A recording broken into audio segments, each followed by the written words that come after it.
como a gente gosta de viver uma vida examinada, baseada aí na filosofia, platonismo, estoicismo, conservadorismo cultural, o jeito que quiser entender. A gente sempre questiona para todo mundo o que é uma vida boa. Quando alguém pergunta isso para você, o que é uma vida boa? O que vem na tua cabeça, Max? Olha, essa é uma pergunta que ela parece muito complexa ou complicada, mas para mim ela é muito simples. Obviamente, tem muitas coisas que a gente almeja ter na vida, a gente tem muitos sonhos, muitos objetivos, mas para mim, uma vida boa é uma vida em paz, perto das pessoas que a gente ama, que a gente gosta, que gostam da gente. E o resto tudo são bônus que a gente pode ter ou pode não ter. Mas para mim, estar em paz e estar com as pessoas que eu amo, as pessoas que me amam, isso para mim é o mais importante de longe. O que você faz no teu dia a dia que te traz paz? Olha, meu dia a dia é muito corrido, com trabalho, uma série de coisas. Mas o que mais me deixa em paz, obviamente, é estar perto do meu filho, brincando, fazendo ele sorrir, tentando fazer tudo para ele ser o melhor pai possível. Eu sou um pai muito abençoado, que meu filho é uma criança espetacular, de coração, de cabeça. Então, realmente, não tem nada que me dê mais tranquilidade do que tá com meu filho, fazendo qualquer coisa. Seja o que for, um dia jogando bola, outro dia jogando ping-pong, outro dia assistindo um filme, outro dia fazendo nada. Qualquer coisa com ele é a coisa que mais me deixa em paz.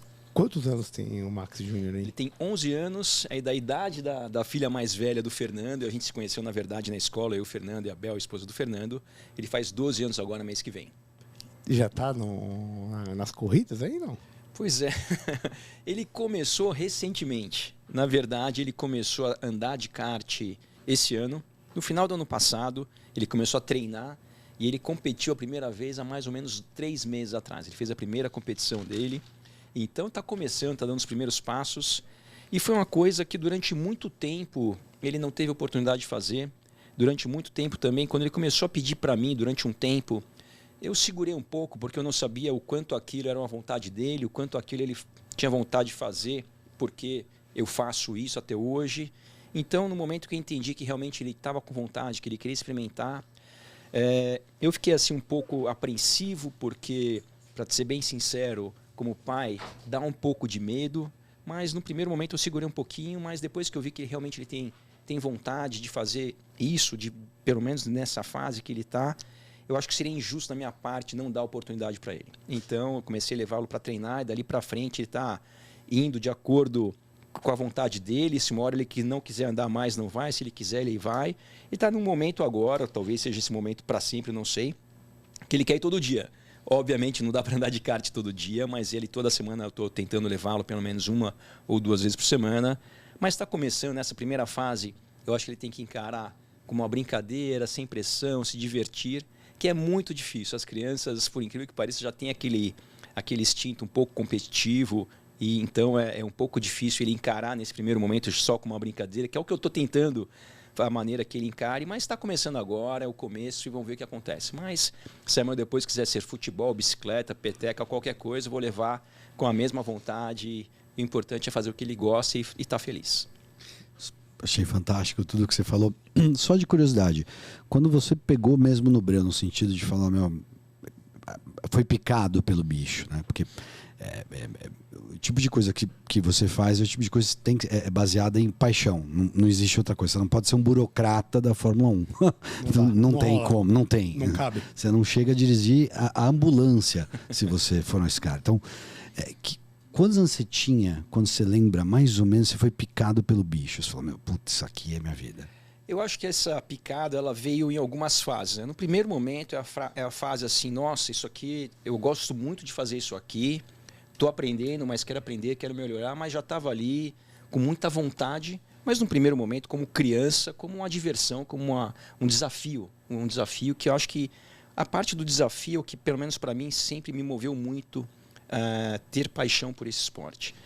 Quando eu tinha ali uns 14 para 15 anos, já adolescente, já tendo uma visão um pouco diferente, eu comecei a ver aquilo para mim como realmente uma carreira, uma profissão, e não só mais como uma curtição, não como uma brincadeira, que no primeiro momento tudo começa com uma brincadeira.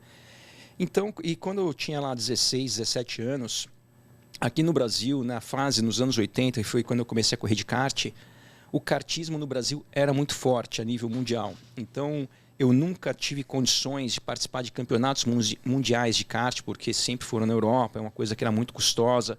Para mim, correr no Brasil aqui já era uma dificuldade muito grande, porque a minha família era uma família de classe média e kart é um esporte caro.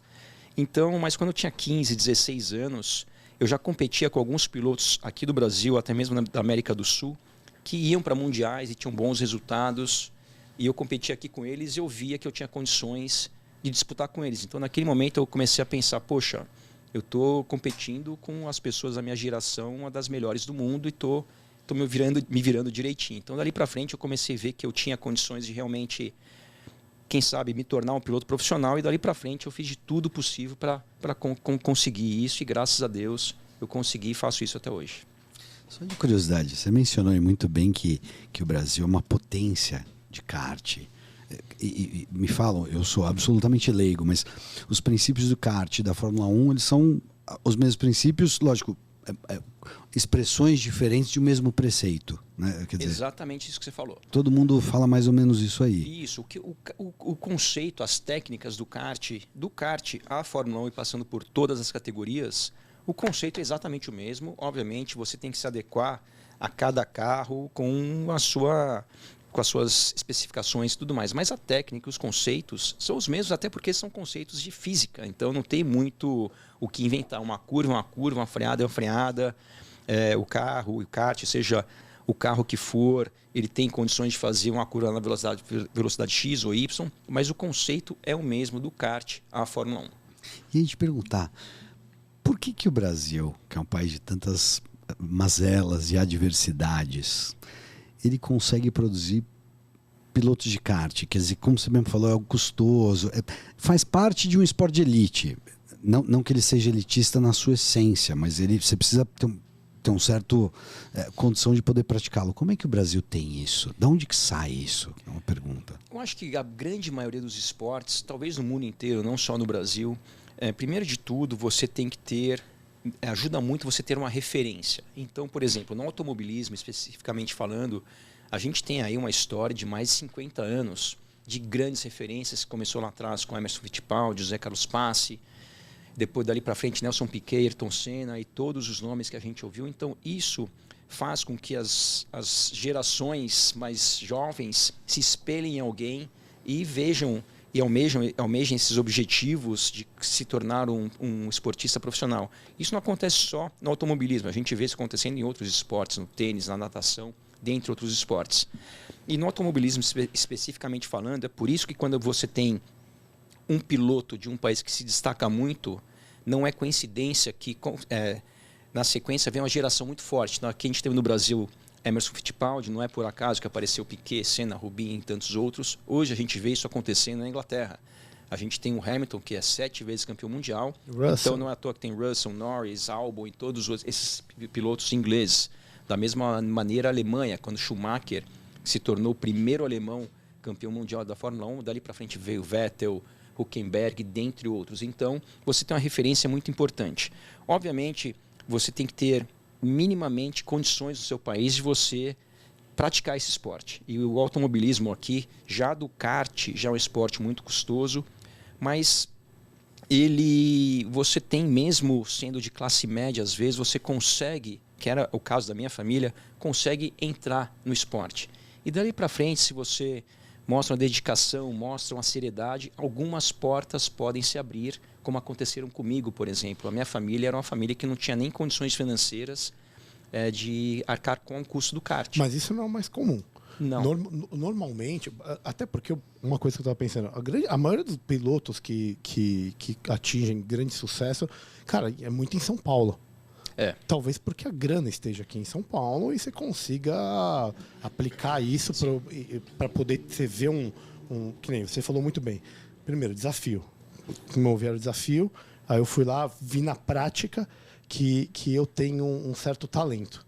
E a partir desse talento, eu fui trabalhar ali para poder... Só que você teve que passar por várias dores. Que você Sim. Para cruzar o bojador... E passador.